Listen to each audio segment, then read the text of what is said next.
السلام علیکم ملګرو. بعضې ملګري ډېر دا تپوس پوښتنه کوي یاره چې یوټیوب دپاره موږ کومه ویډیو جوړ کړو نو د هغې دپاره کور هم جوړول لازمي دي، ولې چې د هغې نه بغیر ویډیو نیمګړې وي. نو بعضې څه ملګري نوي یوټیوبران نو هغوی په دې خبره باندې نه پوهېږي او اکثر دا تپوس کوي. نو څه دومره مشکل کار پکې نه دی، 2-3 ټپسو کې درته ښیمه.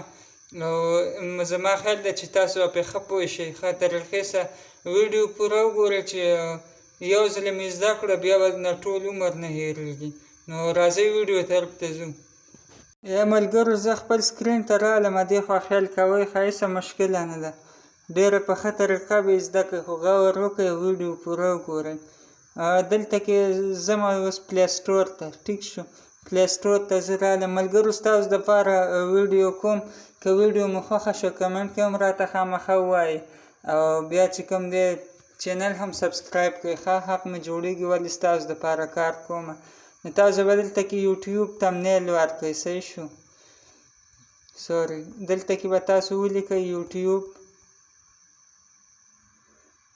یوټیوب او بیا به ورسره دا دی ډایرکټ رالی یوټیوب تمنیل میکر، دا به ووایئ. ټیک شو که نه؟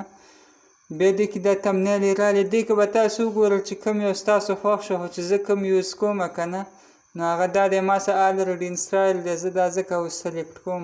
دا ما سره انسټایل دی نو دا ځکه زه اوپن کوم. دلته کې دا به تاسو انسټایل کړئ، ما مخکې نه انسټایل کړی نو زه بیا اوپن کوم.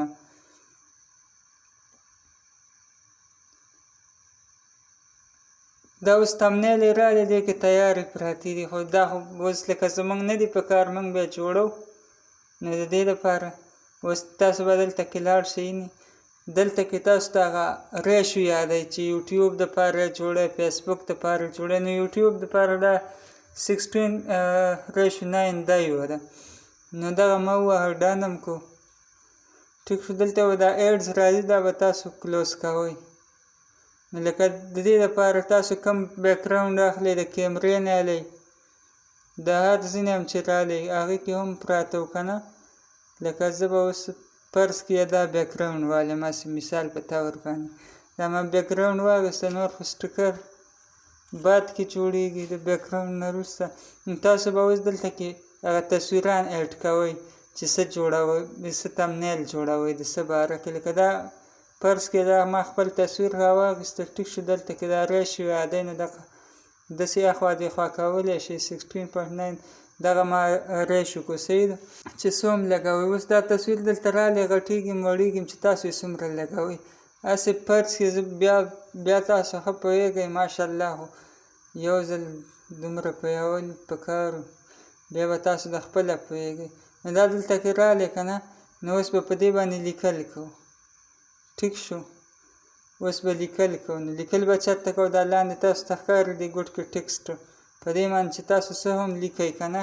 لکه د ویډیو تمنیل چې جوړی نو ته به لیکې چې دا ویډیو په دې باره کې ده. لکه زه هسې لیکم تمنیل، دا ویډیو تمنیل باره کې ده که نه.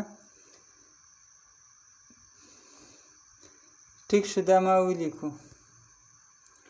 دا په دې کې بیا ډیزاینونه دي مختلف، دا ډیزاین الې، دا الې، کلرز دي پکې، کم رنګونه الې، دا رنګونه دي، رنګونه بدلې، ډیزاینونه ښایسته ښکلې، په اردو کې لیکي، انګلیش کې لیکي. دا شیډوز دي، پوه شوې. دا وګورئ، دا پکې شیډو دي، هغه د لیکلو چې کوم بیکګراوند وي له دې څخه ښایسته کېږي. ښه بس دا ویډیو ډېره اوږده کېږي، همدغه تمنیل ډاونلوډ کړئ او بیا پکې په ګوتې ووایئ، تاسو به پرې زما نه ښه پوه شئ. د ویډیو کتلو ډېره مننه. ملګرو سره خامخا شیر کړئ. صحیح ده.